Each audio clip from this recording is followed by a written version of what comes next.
Ya, shalom semuanya. Renungan dari Kejadian 28.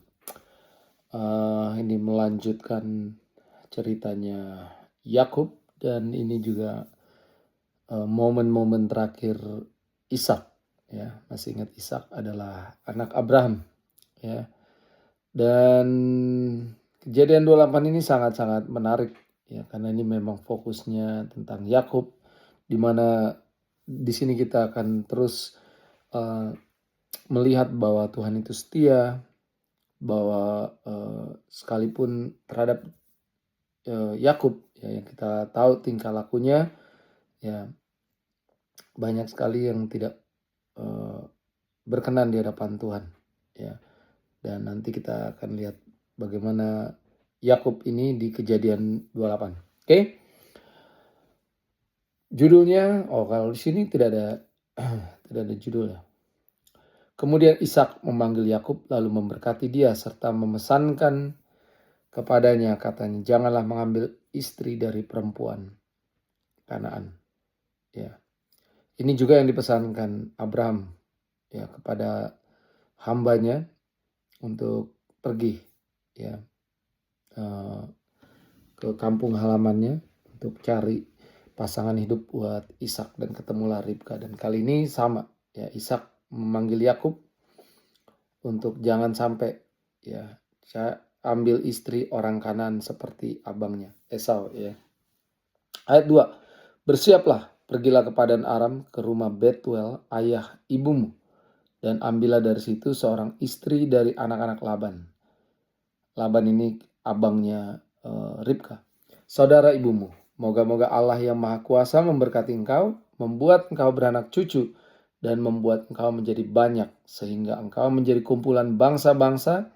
Moga-moga ia memberikan kepadamu berkat yang untuk Abraham, kepadamu serta kepada keturunanmu, sehingga engkau memiliki negeri ini yang kau diami sebagai orang asing, yang telah diberikan Allah kepada Abraham.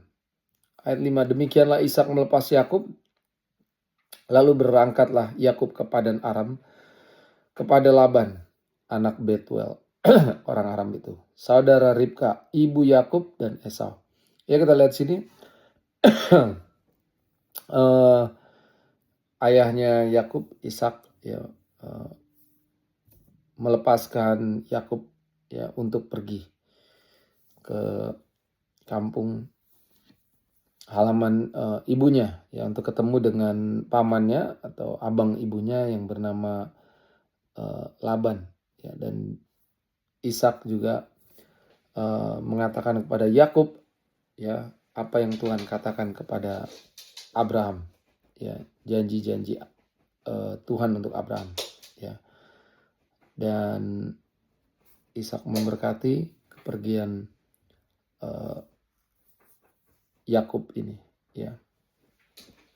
Dan apa yang kita lihat di sini, ini Yakub ini pergi meninggalkan keluarganya, Ishak dan Ribka, orang tuanya, karena Esau punya niat untuk kalau nanti Ishak meninggal, Esau akan membunuh dia ya. Oke. Jadi kita bisa lihat Yakub ini pergi sebagai orang orang yang dikejar-kejar oleh Esau ya.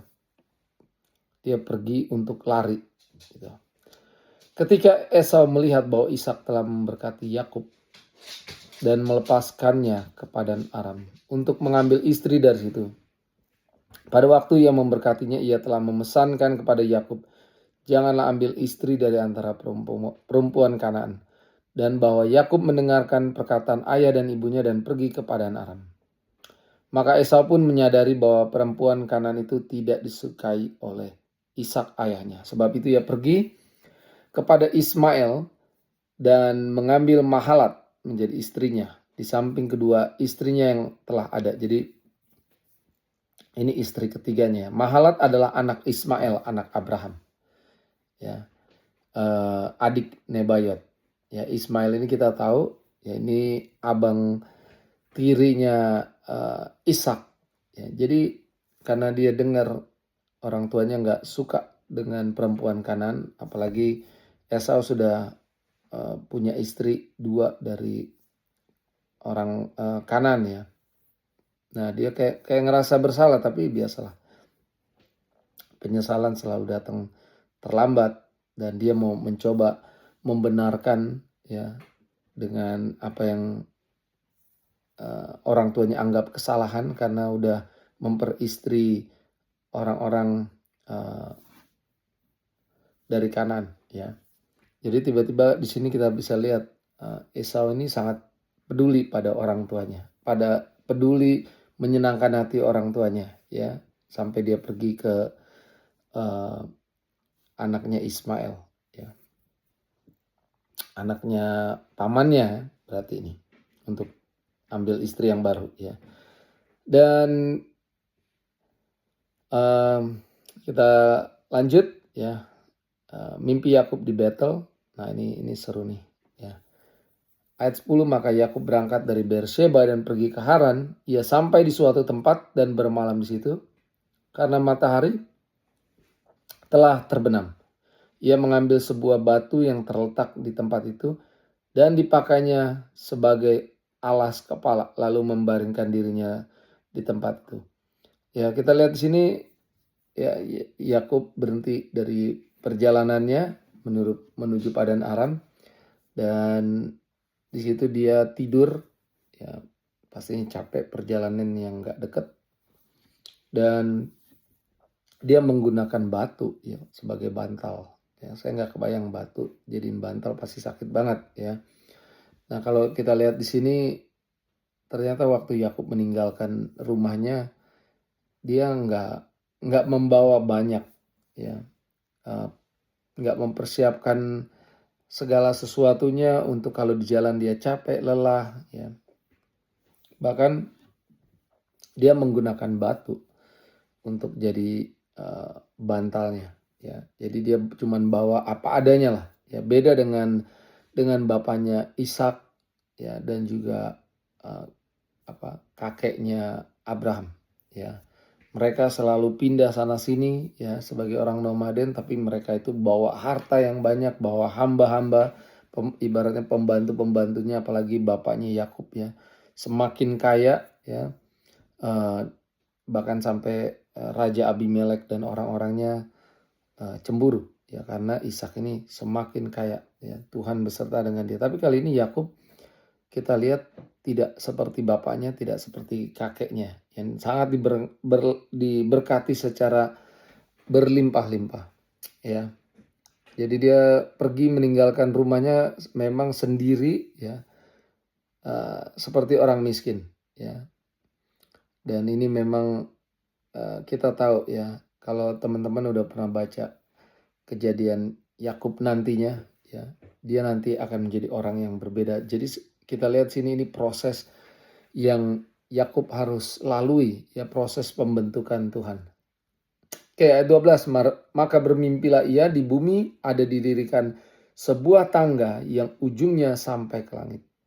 Dan tampaklah malaikat Allah turun naik di tangga itu. Ya keinget Yohanes 1 ayat 51 bahwa Tuhan Yesus sendiri pernah nyebut ya, katanya aku melihat langit terbuka dan malaikat-malaikat Allah turun naik. Ya sama persis ya. Ayat 12 di Kejadian 28 ini bilang turun naik, nggak dibilang naik turun. Ya, turun naik kepada anak manusia. 13, berdirilah Tuhan di sampingnya dan berfirman, akulah Tuhan Allah Abraham, nenekmu, dan Allah Ishak. Tanah tempat engkau berbaring, ini akan kuberikan kepadamu dan kepada keturunanmu. Keturunanmu akan menjadi seperti debu tanah banyaknya, dan engkau akan mengembang ke sebelah timur, barat, utara, dan selatan, dan olehmu serta keturunanmu semua kaum di muka bumi akan mendapat berkat. Ini sebenarnya janji Tuhan kepada Abraham yang diulangin kepada Yakub. Ya, ini sama persis yang Tuhan katakan, Tuhan firmankan kepada Abraham. Ya, 15, sesungguhnya aku menyertai engkau dan aku akan melindungi engkau kemanapun engkau pergi. Dan aku akan membawa engkau kembali ke negeri ini. Sebab aku tidak akan meninggalkan engkau, melainkan tetap melakukan apa yang Engkau janjikan kepadamu. Ya,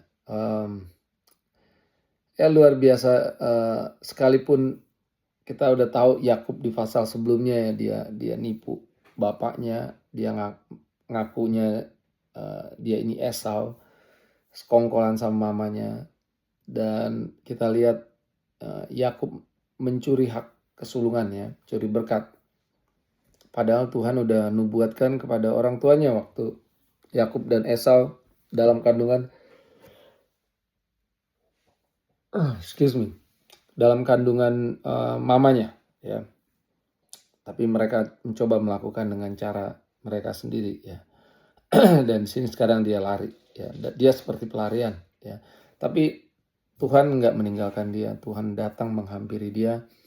Bahkan Tuhan kasih tahu sesuatu yang kalau kita lihat ya sangat-sangat powerful, ya, di mana Yakub bisa melihat ada tangga, ya, yang mencapai ke surga. Di situ tangga itu ada malaikat turun dan naik, ya. Jadi Tuhan tetap setia, dia tidak akan bisa mengingkari janjinya, dia akan tepati, ya. Dan sekalipun, ya, manusia seperti kita, seperti Abraham, seperti Ishak, seperti Yakub, ya, bukan orang-orang yang sempurna. 16, ketika Yakub bangun dari tidurnya, berkatalah ia, sesungguhnya Tuhan ada di tempat ini, dan aku tidak mengetahuinya. Ya, jadi Yakub baru sadar bahwa dia menemukan bahwa tempat di mana dia tidur menggunakan batu sebagai bantalnya adalah tempat yang sakral, tempat yang kudus, ya.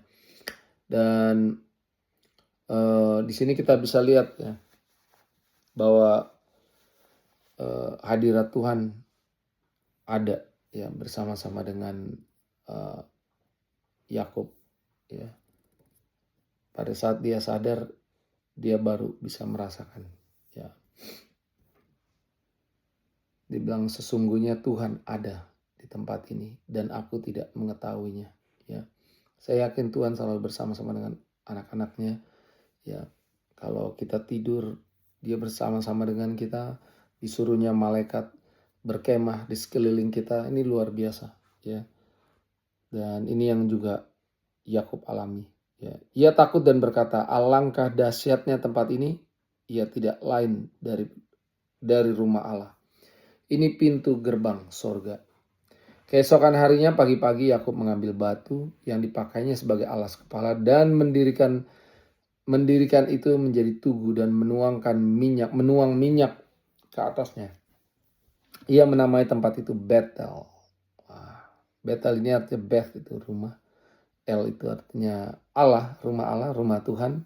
Dahulu nama kota itu Luz. Lalu bernazarlah Yakub, jika Allah akan menyertai dan akan melindungi aku di jalan yang kutempuh ini, memberikan kepadaku roti untuk dimakan dan pakaian untuk dipakai, sehingga aku selamat kembali ke rumah ayahku, maka Tuhan akan menjadi Allahku dan batu yang kudirikan sebagai tugu ini akan menjadi rumah Allah.